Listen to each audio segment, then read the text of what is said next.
हाय, I'm Avani Arya और आप देख रहे हैं नागपुर न्यूज बुलेटिन। आइए नजर डालते हैं दिन भर की कुछ खबरों पर।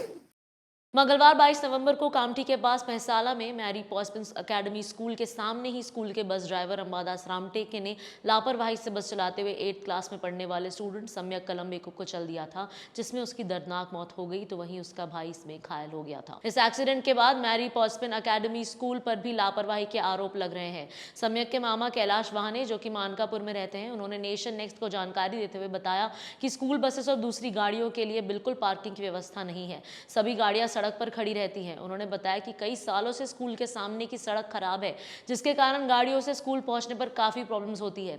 इसके बाद मैरी पॉस्पिन एकेडमी स्कूल की उन्होंने सबसे बड़ी लापरवाही ये बताई कि स्कूल में कोई भी सिक्योरिटी गार्ड नहीं है। गेट पर खड़े रहने वाला सिर्फ एक वॉचमैन है, जबकि स्कूल में 2000 के करीब स्टूडेंट्स हैं।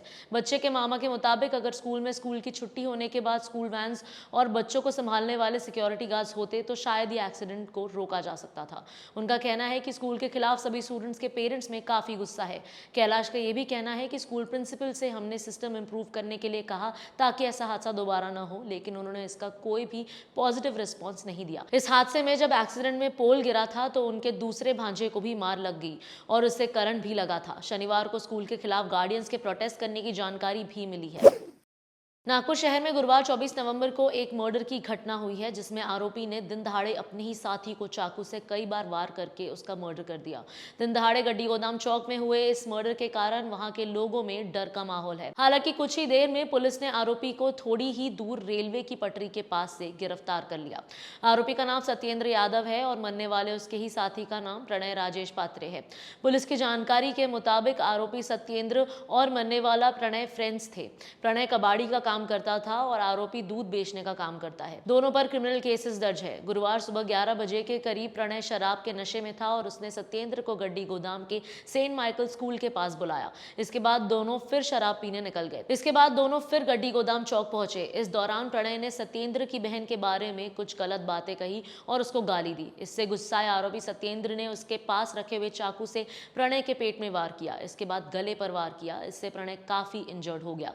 सत्येंद्र यही नहीं रुका, उसने उसके पैर पकड़े और उसे घसीट कर ले गया और उसको मारने लगा। इससे प्रणय की मौत हो गई। इस मर्डर के समय वहां पर काफी पब्लिक थी।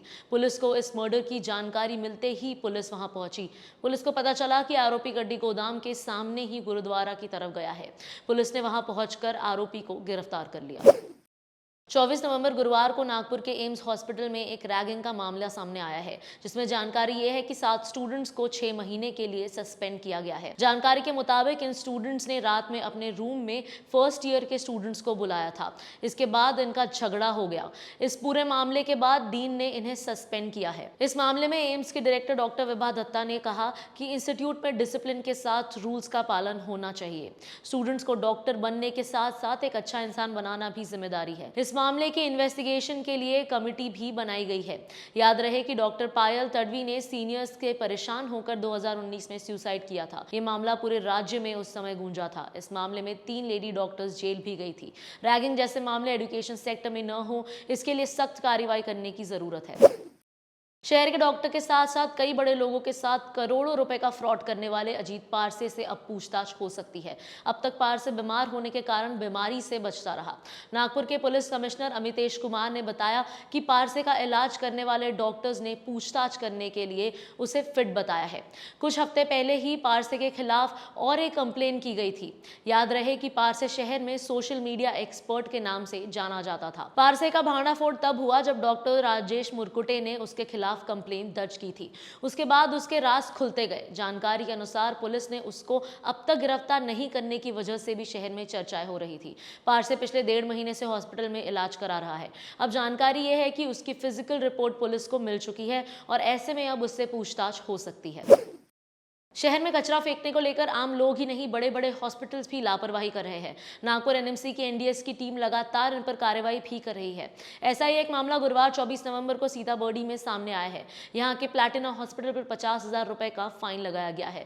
दरअसल हॉस्पिटल की ओर से मेडिकल वेस्ट को नॉर्मल कचरे में फेंका गया था, इसीलिए ये कार्रवाई की गई है। हॉस्पिटल से निकलने वाले बैंडेजेस, इंजेक्शन, दवाइयों के रैपर्स, ड्रिपिंग पाइप्स, दवा की बोतल जैसा हॉस्पिटल से बाहर फेंका जाने वाला हर सामान मेडिकल वेस्ट होता है। ये काफी खतरनाक होता है। इसमें लापरवाही करने से दूसरों को भी इन्फेक्शन हो सकता है, खासकर कचरा फेंकने वाले एनएमसी कर्मचारियों को। इस वीडियो के प्रोड्यूसर हैं विक्रांत चांडेलिया, स्क्रिप्ट लिखी है शमानंद तायडे ने और कैमरा के पीछे है नितिन मानकर। आज के लिए इतना ही, कल फिर मिलेंगे नई न्यूज बुलेटिन के साथ। Nation next news hub for new India.